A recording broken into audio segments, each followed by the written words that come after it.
भला हुआ मेरी माला टूट गई, मैं राम भजन से छूटी। भला हुआ मेरी माला टूट गई, मैं राम भजन से छूटी। मेरे सिर से टली बला, भला हुआ मेरी माला टूट गई, मैं राम भजन से छूटी। मैं राम भजन से छूटी।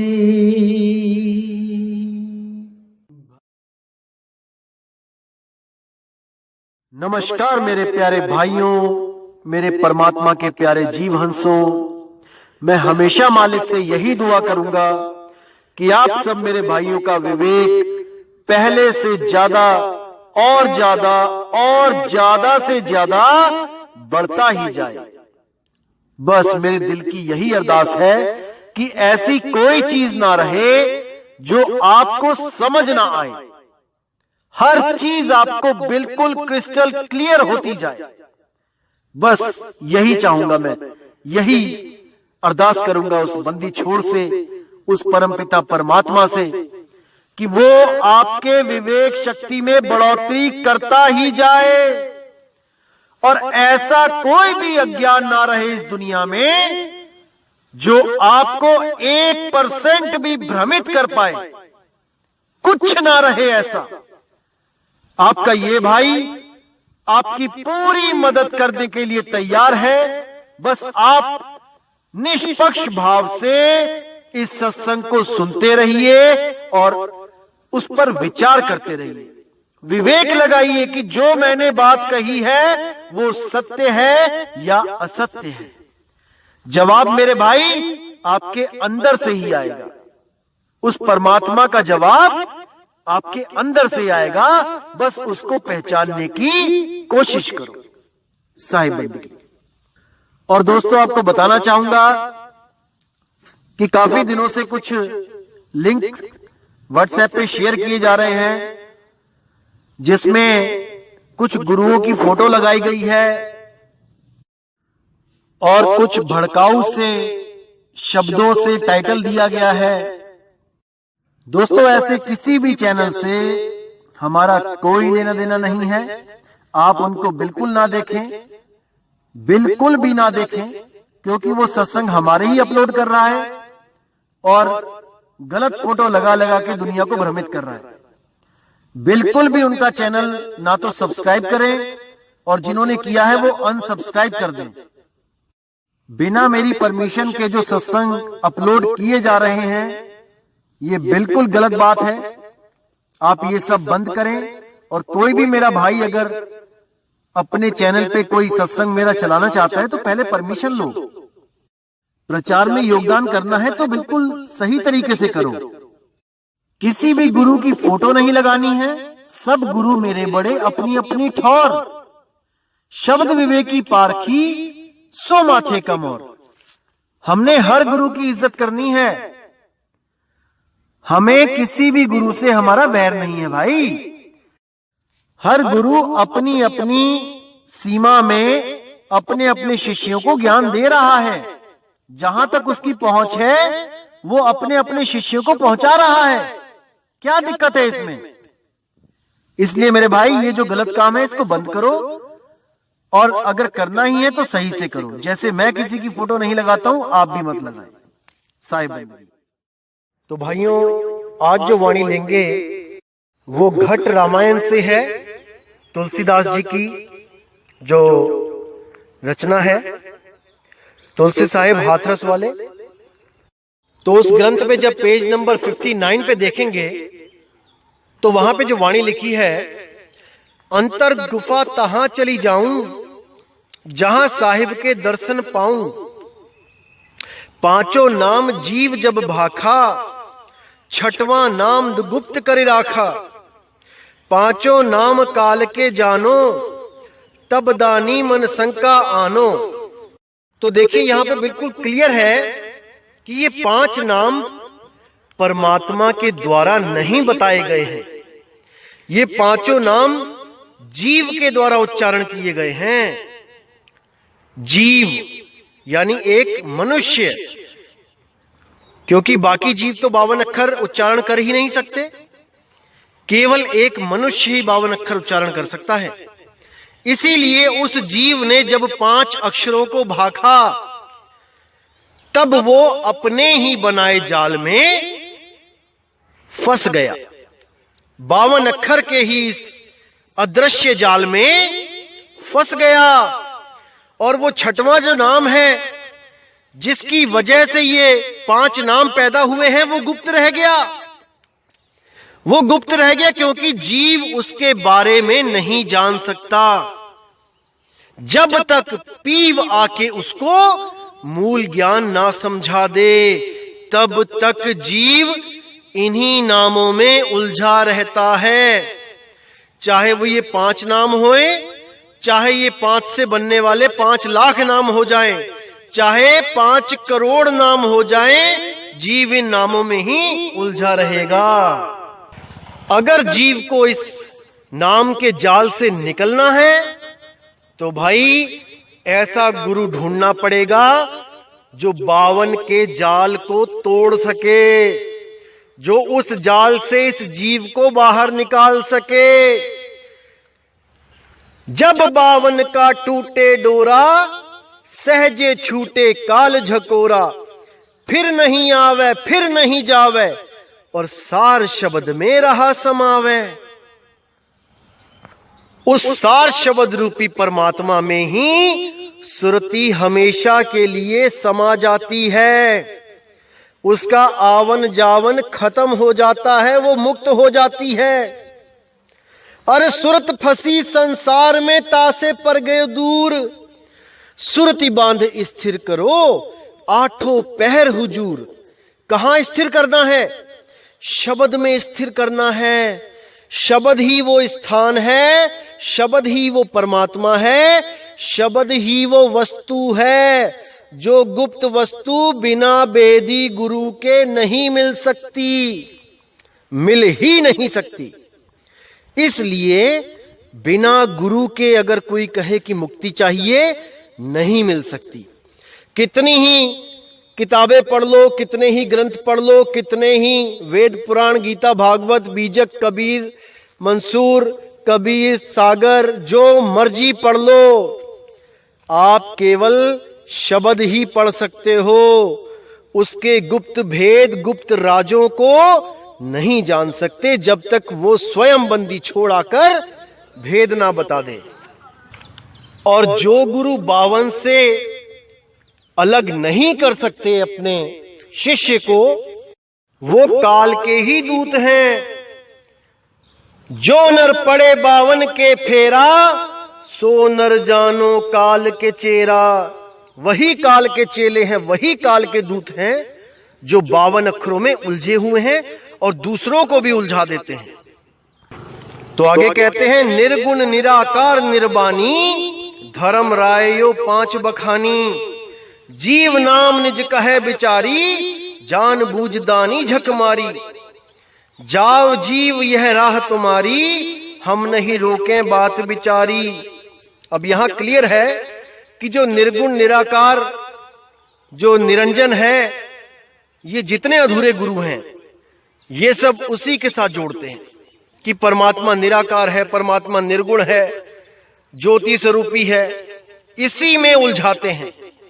इसीलिए इनसे बचने के लिए कबीर साहब ने जो उपदेश दिया है कि ऐसे गुरुओं से भाई बच के रहो और केवल उस गुरु की शरण में लगो जो शब्द भेदी गुरु है, जो अक्षर भेदी गुरु नहीं है कि चंद अक्षरों के बने हुए नाम पकड़ा दिए अपने शिष्य को जीवन बर्बाद करने के लिए। नहीं भाई, ऐसा गुरु हमें नहीं चाहिए।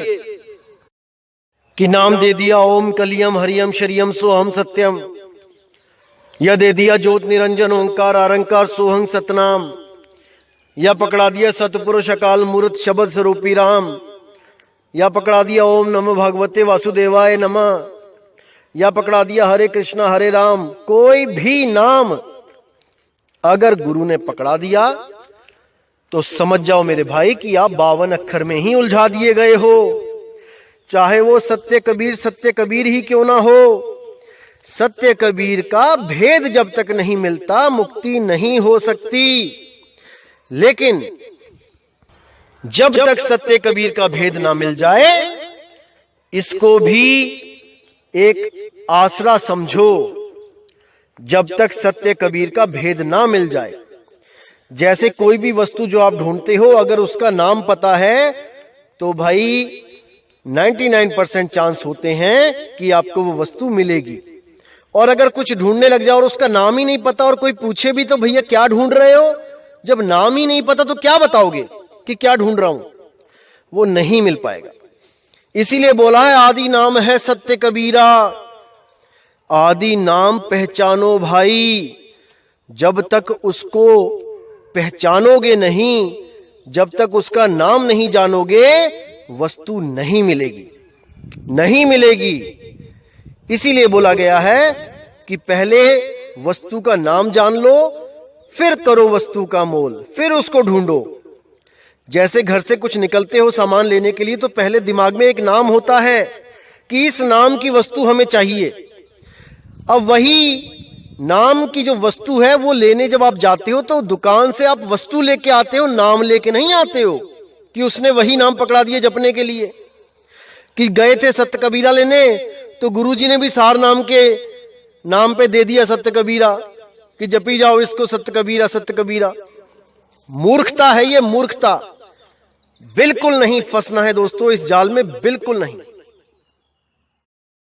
और आपको बताना चाहूंगा, जो द्वारों का जाल काल के द्वारा बनाया गया है, नकली द्वारों का, 12वां द्वार, 13वां द्वार, 14वां द्वार, 15वां द्वार, 16वां द्वार, ये सब भरम जाल है मेरे भाई, सब भरम जाल है। आपने इस वाणी पे पूरा गौर से विवेक लगाना है, विचार करना है, आपको समझ में आ जाएगा कि कैसा जाल बुना गया है। कितने ही गुरु यहां इंगला पिंगला सुषमना को 10वां द्वार बता के अपने शिष्यों को उलझा लेते हैं। वो आंखों के बीच त्रिकुटी में ही ध्यान लगवाते हैं सारी उम्र और कहते हैं कि वहीं पर ज्योत जगेगी, वहीं पे परमात्मा मिलेगा, वही अमृत है, वहीं पे अनहद नाद रूपी अमृत झनकार सुनाई देगी।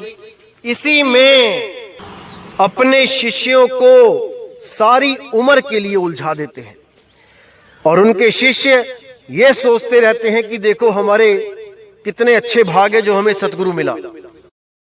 लेकिन बेचारे वो जीव वो नहीं समझ पाते कि उनको सतगुरु नहीं, उनको काल का दूत मिल गया है जो आपकी सुरती को उस त्रिवेणी के घाट में लगा के बैठा दिया है, जिसने जहां पर काल का वास है। करनैनो दीदार महल में प्यारा है में भी बोला गया है कि निज मन करत जहां ठकुराई सो नैनन पिछवाड़ा है। इन नैनों के पीछे निज मन यानी कि काल बैठा है। गलती से भी कोई आंखों के पीछे जो दरवाजा है उसमें परमात्मा ज्योत स्वरूपी ना समझ लेना। गलती से भी मत समझ लेना कि वहां ज्योत स्वरूपी परमात्मा बैठा है, नहीं तो आपको केवल और केवल निराशा ही हाथ लगेगी मेरे भाई। इसलिए इसको एक चेतावनी समझिए कि जो भी गुरु त्रिकुटी पे ध्यान लगाने को बोल देता है, जो 10वें द्वार को आंखों के पीछे बोलता है, इंगला पिंगला सुषमना को 10वां द्वार बोलता है, उस गुरु से सावधान हो जाओ मेरे भाई, सावधान हो जाओ।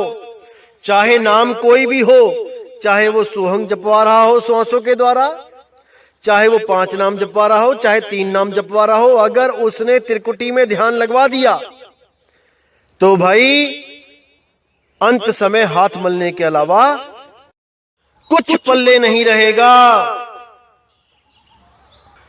इसलिए मेरे भाई वाणियों को समझो और उस असली दरवाजे की खोज करो जिसको शब्द द्वार बोला गया है, जो 11वां दरवाजा है और जो असली 10वें दरवाजे के पार है। वो आर नहीं है, वो शरीर के अंदर नहीं है। तो इस वाणी में हम देखेंगे कि कैसे काल ने जाल बना रखा है।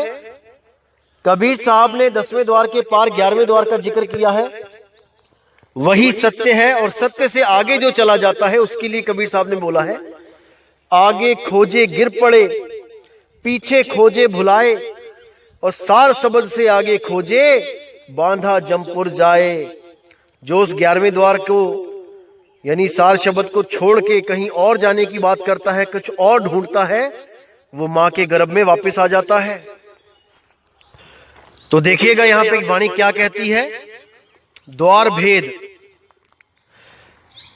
प्रथम सहस कंवल में द्वारा, दूसर अकह कंवल के पारा, तीसर द्वार गगन के नीचे, चौथा द्वार अधर के बीचे, जहां बैठा कंदर काला, जिन्हीं बिछाया जग जम जाला, पंचम द्वार 10 दिस बाहिर, मन सब बैठा जग में जाहिर, भवर गुफा बिच 6वां द्वारा, कवल भवर तहां बसे नियारा, 7वां द्वार 10 के दहिना, 5 भूत सूत बिन सेना, 8वां मूल चक्र के माही, बैठा मूल मोह रसराही, 9वां द्वार ताल में होई, श्वासा पवन चलावे सोई, ये 9 द्वार काल के जाना, 10वां द्वार अधर बखाना, द्वारा चारी गुप्त गुहराई, जाने साध संत जिन पाई,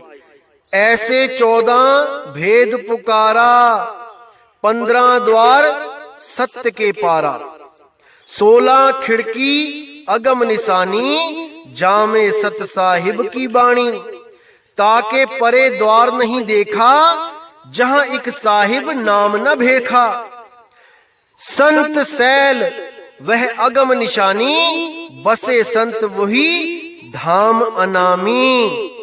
अब यहां पर इन्होंने बोल दिया कि भैया 10, 11, 12, 13, 14, 15 से बात नहीं बनेगी, 16 द्वार हैं, 16 खिड़की हैं। वहां पर देखा कि सत साहिब है, बैठा है वहां पे, और ताके परे द्वार नहीं देखा, इसके आगे कोई द्वार नहीं है, 16 तक ही एंड है। अब ये सब दोस्तों मन का खेल है, ये सब मन ने इन संतों को जो भरमा दिया है, वही इन्होंने अपनी वाणियों में लिख लिख के आगे जीवों को भरमा दिया है। बिल्कुल क्लियर है। कबीर साहब कहते हैं 10वें द्वार के पार जो 11वां द्वार है वही सत्य है, और वो कोई द्वार नहीं है कि दरवाजा है, वो तुम्हारा निज स्वरूप है। तुम्हें किसी द्वार में आने जाने की जरूरत नहीं रहेगी अगर तुम उस निज स्वरूप को प्राप्त कर लोगे। वही तुम्हारा निज स्वरूप है, उसी को भेद में रख के छुपा के उसको द्वार का नाम दे दिया, ताकि ये काल के दूत द्वारों के चक्कर में पड़े रहें और निज स्वरूप की इनको खबर ही ना हो। लेकिन कबीर साहब ने पूरा इशारा दिया है कि 9 द्वार संसार सब 10वें योगी साध, एकादश खिड़की बनी जानत संत सुजान। वो एकादश खिड़की यानी 11वां द्वार यानी कि वो शब्द रूप निज रूप, वो इन सब से न्यारा है। लेकिन काल ने ऐसा जाल बुना हुआ है कि जीव ज्यादा के चक्कर में कि मेरे गुरुजी 10 ही बताते हैं, उसके गुरुजी 11 बताते हैं तो वो पूर्ण हो गए, उसके गुरुजी 11 बताते हैं, किसी और के गुरुजी 12, 13, 14 बताते हैं तो वो पूर्ण हो गए, और वो आगे जाके 16 बताते हैं तो वो पूर्ण सतगुरु हो गए। अरे भाई कल को कोई 25, 30, 40, 50, 100 भी लिख देगा वाणियों में तो क्या करोगे? ज्यादा के चक्कर में भरम भूल में उलझ जाओगे, इस काल के जाल में फंस जाओगे मेरे भाई। निज रूप के अलावा, निज नाम के अलावा कुछ भी सत्य नहीं है। कोई 16, 15, 20 द्वार नहीं भाई। अरे 3 गुणों की भक्ति में भूल पड़े हो संसार। कहे कबीर निज नाम बिन कैसे उतरे पार। कैसे उतरोगे पार जब तक तुम्हें तुम्हारा निज नाम देने वाला बंदी छोड़ सतगुरु ना मिल जाए। तब तक कैसे मुक्ति मिलेगी भाई? कभी नहीं मिलेगी। तो इस वाणी से बिल्कुल क्लियर हो गया कि भाई ऐसे ऐसे मन के खेल हैं।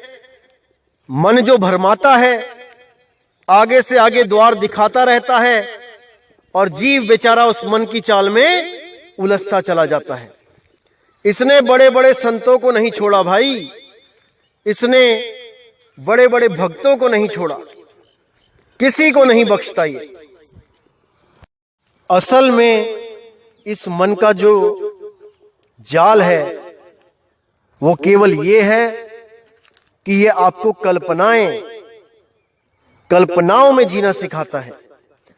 जैसा आपको गुरु मिलेगा, जैसा ज्ञान आपके दिमाग में फीड कर दिया जाएगा, ये मन वैसी ही कल्पनाओं का दृश्य तुम्हारे सामने रख देगा। अगर तुम्हें ऐसा गुरु मिल जाए जो कहे कि परमात्मा के 4 सिर हैं, 8 हाथ हैं, और आप अगर उस पर दृढ़ विश्वास कर लो तो भाई आपको ध्यान में ऐसा ही परमात्मा दिखने लग जाएगा जिसके 4 सिर और 8 हाथ हैं। और आप खुद गवाही दोगे कि हां गुरुजी, जो आपने बोला है बिल्कुल सत्य है। मैंने देखा है, जैसे आज के टाइम में जो गुरु बैठे हुए हैं वो क्या बताते हैं शिष्य को कि सतलोक चलो, वहां पर सोने की सड़कें हैं, खजूर है, काजू है, किशमिश है, हीरे पन्ने मोती लगे हैं दीवारों में, वहां पे विमान खड़े हैं, अपने अपने घर पे एक एक विमान मिलेगा सबको। और जैसी कल्पनाओं में जीव को डाल दिया जाता है, वो जीव वैसी ही कल्पनाओं में जीने लगता है। उसके सपने में भी यही दिखाई देने लग जाता है कि मेरे गुरुजी मुझे लेके गए, वहां पर सोने की सड़कें थीं, वहां इंद्र बैठा हुआ था, वहां पे डांस चल रहा था, वहां से आगे चले गए पार ब्रह्म के लोक में चले गए।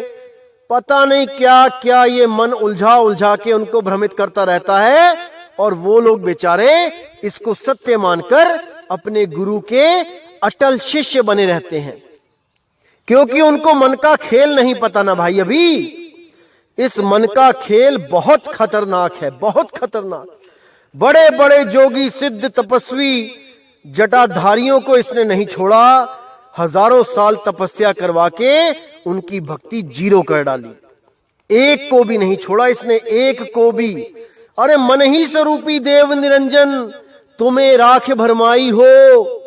मन ही स्वरूपी देव निरंजन, यानी कि मन के स्वरूप का ही जो काल निरंजन है, वो कुछ लोग समझते हैं कि काल अलग है और मन अलग है, मन काल का एजेंट है।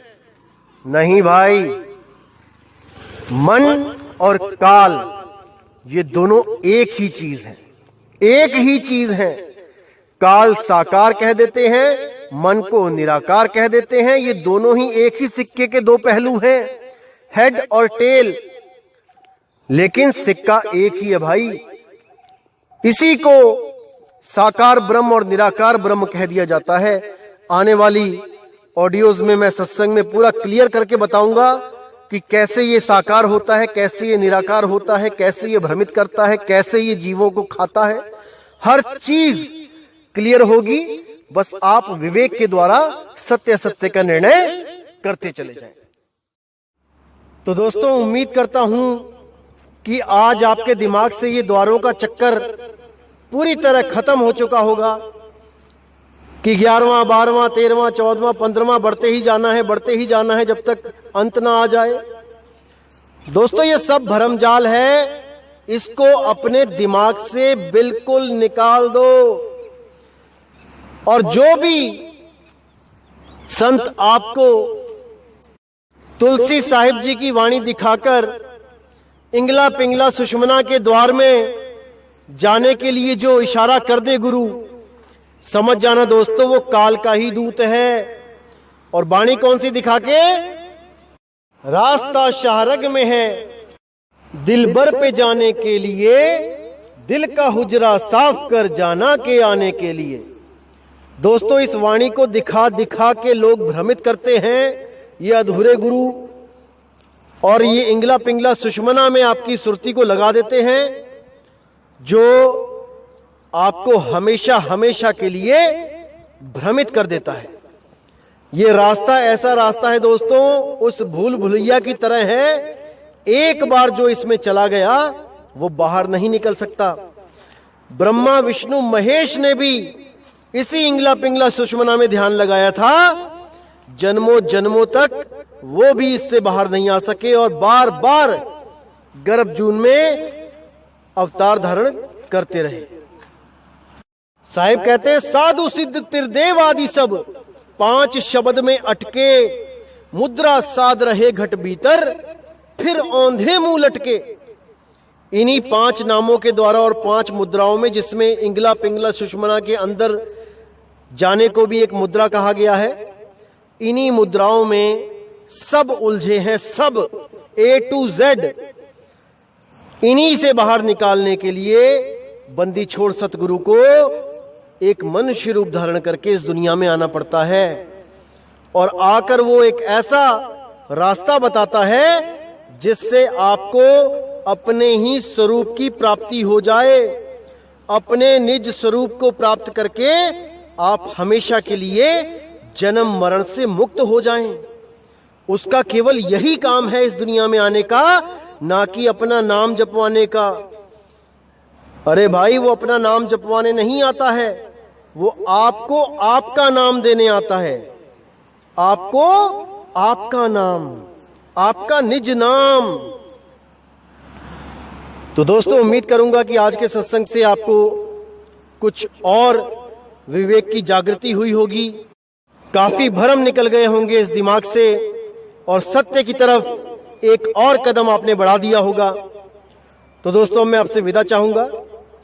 जय गुरु बंदी छोड़ वैराग साहिब, जय गुरु बंदी छोड़ साधु शरण साहिब जी, जय गुरु बंदी छोड़ मदन साहिब जी, जय जय सतगुरु बंदी छोड़ सतगुरु सत्य कबीर साहिब की सदा ही जय हो, सदा ही जय हो मेरे मालिक की साहिब बंदगी सतनाम।